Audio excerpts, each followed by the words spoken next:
Panggil namamu ke ujung dunia, tiada yang lebih pilu, tiada yang menjawabku selain hatiku.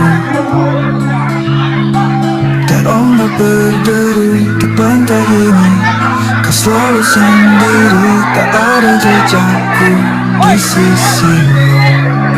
Namun saat ku tiba, suaraku memanggilmu, akulah lautan.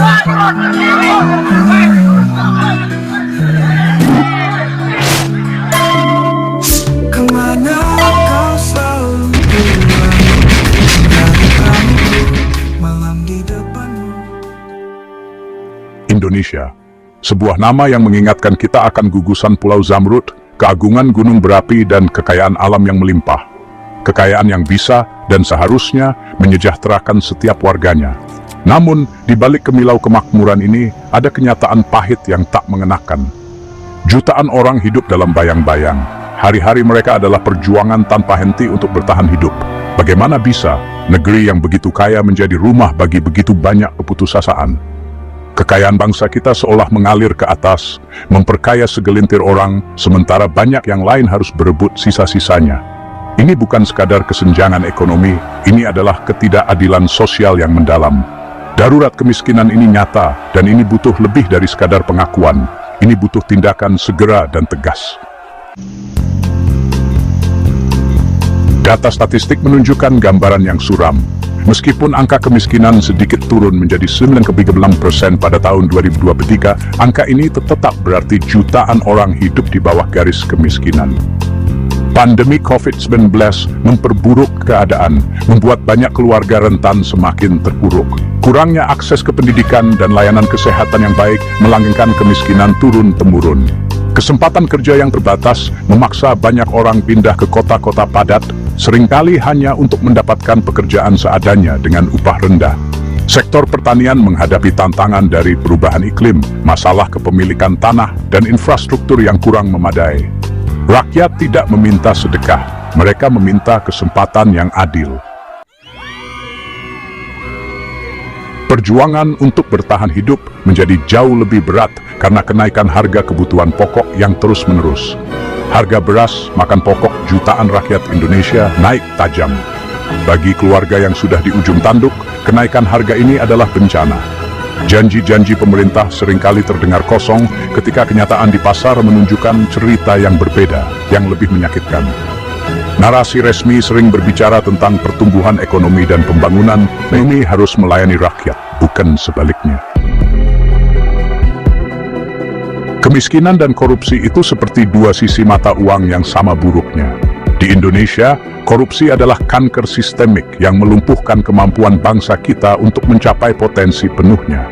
Kasus-kasus korupsi besar yang melibatkan pejabat tinggi muncul terus-menerus dengan menyedihkan.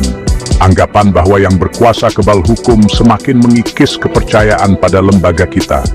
Ketika dana untuk program bantuan sosial dikorupsi, artinya lebih sedikit bantuan yang sampai ke tangan yang membutuhkan.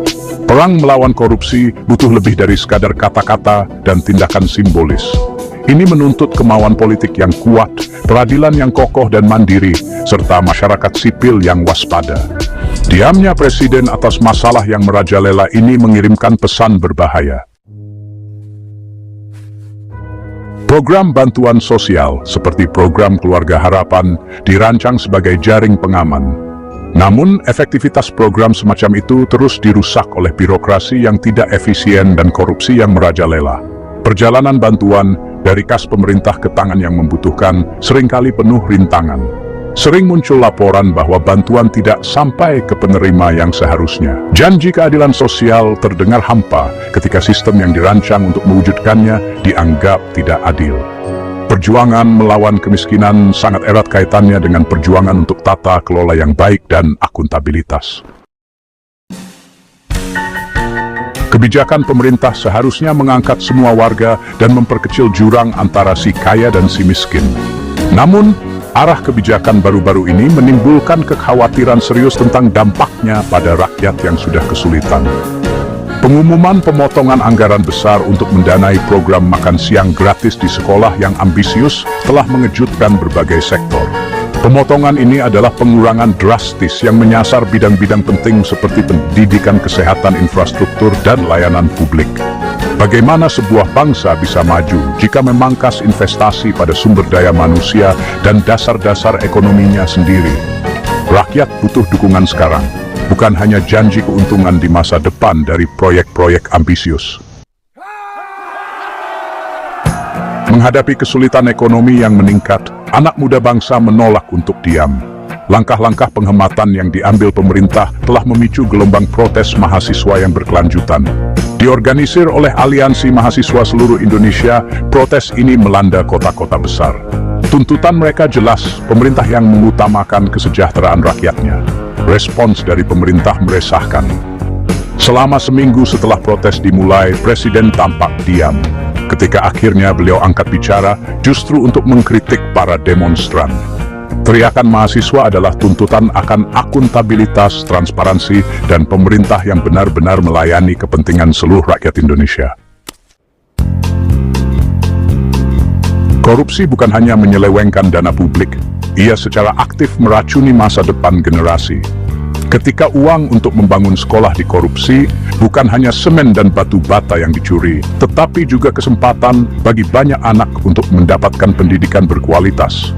Dampaknya pada pendidikan sangat menghancurkan. Bangunan sekolah yang tidak layak dan kurangnya guru berkualitas berkontribusi pada sistem pendidikan yang gagal membekali generasi muda Indonesia dengan keterampilan yang mereka butuhkan. Sama halnya, kesehatan bangsa disandera oleh korupsi. Dana untuk program kesehatan masyarakat seringkali lenyap dalam jaringan kesepakatan haram. Masa depan Indonesia digadaikan oleh praktik korupsi hari ini. Gabungan dari kemiskinan yang meningkat, korupsi yang melumpuhkan, dan kelambanan pemerintah telah membawa Indonesia ke titik kritis. Rakyat terhimpit, kesabaran mereka menipis. Diamnya Istana Presiden dalam menghadapi krisis yang memuncak ini tidak bisa diterima lagi. Darurat kemiskinan menuntut respons yang cepat, tegas, dan jelas.